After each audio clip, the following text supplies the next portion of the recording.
সবার রুচি এক হয় না। এক হয় না। মেয়েরা কি কি দেখে ছেলেদের ভালো মন্দ বিবেচনা করে? মনে করেন ছেলেদের হাঁটা চলা কথাবার্তা মানে পরিবেশটাই বেশি ভালো দেখে।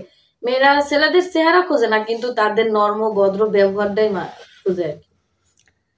স্বামী ছেলেরা মেয়েদের কোন কোন কথায় মুগ্ধ হয়? মানে মেয়েরা এমন কিছু কথা জানে বা এমন কিছু কার্যকলাপ ক্রিয়া জানে যেগুলি করলে ছেলেরা খুব খুশি হয়, ছেলেরা মুগ্ধ হয়? সবসময় মেয়েদের ছলনায় খুশি হয়, কারণ এটা যাচাই করে না যে একটা মেয়ে সত্যিকার যদি ভালোবাসে, ওই ছেলেটার প্রতি মেয়েটা রাগ দেখায় বা মনে করেন সামান্য একটু কথা কইলে মানে ঝগড়ার দিকে চলে যায়। আবার মনে করেন মেয়েটা রাগ ভাঙানো, ছেলেটা রাগ করলে মেয়েটা রাগ ভাঙানোর চেষ্টা করে, আবার ছেলেরা মেয়ের রাগ ভাঙানোর চেষ্টা করে।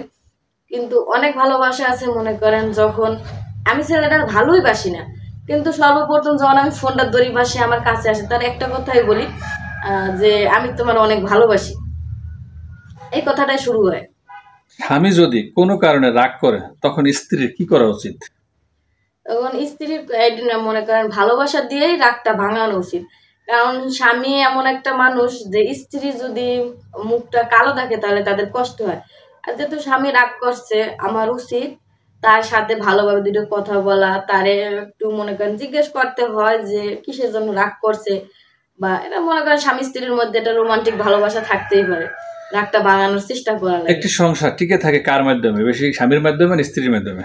মনে দুইজনের মাধ্যমে টেকা লাগে। কারণ আমি আমার হাজবেন্ড আমার কথা শুনে না, আমি আমার হাজবেন্ডের কথা শুনি না। উভয় পক্ষে দুজনের কথাই দুজনের শোনা উচিত।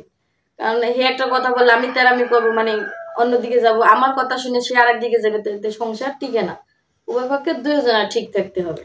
একজন স্বামীর পছন্দের বউ হয়ে ওঠার জন্য আপনি কি কি করবেন? আমার করা উচিত স্বামীর ভালোবাসা, তারপরে স্বামীর প্রতি বিশ্বাস, যাতে আমার এমন কোনো কাজ করতে হবে যাতে আমার স্বামী আমার উপরে বিশ্বাস করতে পারে বা আমার সে ভালোবাসে, আমি যাতে অন্য কোনো দিকে যাইতে না পারি এতটুকু ভরসা সে রাখতে পারে। আপনি ডিভোর্স হয়ে গিয়েছে, তো এখন আপনি কি ধরনের পুরুষ হলে তার সাথে ঘর সংসার করবেন?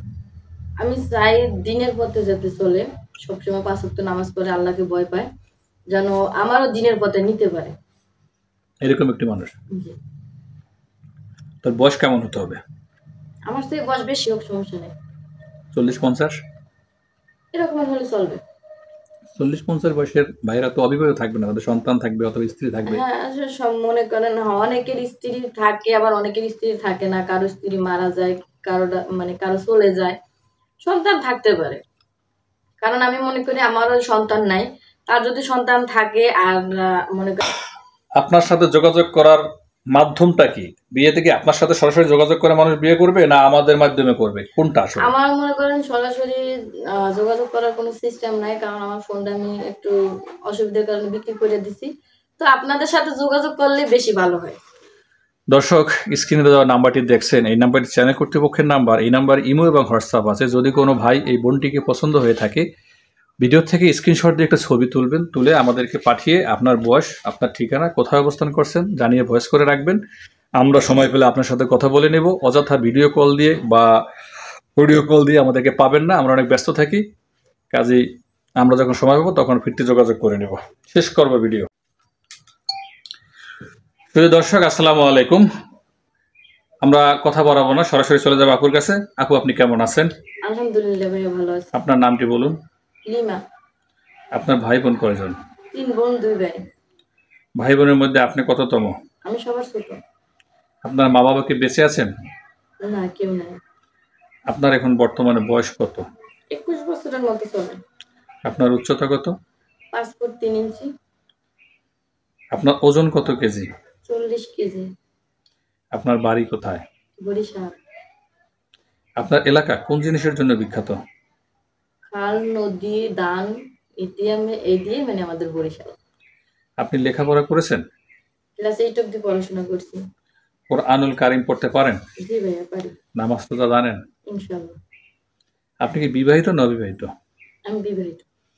তাহলে আমার মিডিয়ায় তো যারা আসে তারা বিয়ে করতে আসে, তাহলে আপনি বিবাহিত আবার বিয়ে কিভাবে করবেন? আমিও আসছি বিয়ে করার জন্য, কারণ আমি ডিভোর্সি। ডিভোর্স কেন হয়েছিল, কারণটা বলবেন? কারণ আমার কোনো সন্তান নাই, আমার বিয়ে যখন 12 বছরের বিয়ে হয়, তার 9 বছর পর পরই আমার স্বামীর সাথে ডিভোর্স হয়ে যায়, কারণ আমি তার একটা সন্তান দিতে পারিনি। মেডিকেল চেক আপ করিয়েছেন? আমি আমার হাজবেন্ডও বলছি, কিন্তু আমার হাজবেন্ড সবসময় আমার দোষারোপই করে। আচ্ছা, যে দর্শকদের উদ্দেশ্যে কি বলতে চান, আপনার মনের কথা? এতক্ষণ তাই প্রশ্ন করলাম, আপনারও তো কিছু বলা থাকতে পারে। আপনার সেই কথাগুলো আপনার নিজের ইচ্ছা এখন বলতে পারেন। আপনাকে এখন ফ্লোর দিয়ে দিলাম। বলবো এটা যে আমি একটা অসহায় মেয়ে, আমার জন্য সবাই দোয়া করবেন, কারণ আমি ঢাকায় আসার পরে অনেক পরিস্থিতিতে, মানে অনেক খারাপ পরিস্থিতিতে পড়ছি।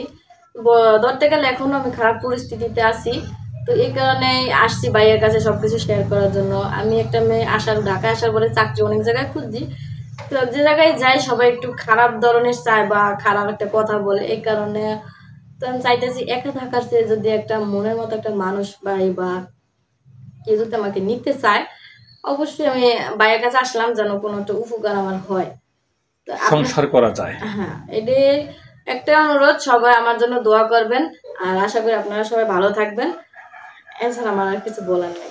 দর্শক, আমরা অনেক ভুল করি, আমাদের ভুল ত্রুটি ক্ষমা দৃষ্টিতে দেখবেন, আর সম্ভব হলে এই বোনটির জন্য দোয়া করবেন, আর ভিডিওটি শেয়ার করে দেবেন যাতে তার ভাগ্যে যে পুরুষটি আছে সেটা যেন তার কপালে জুটে যায়।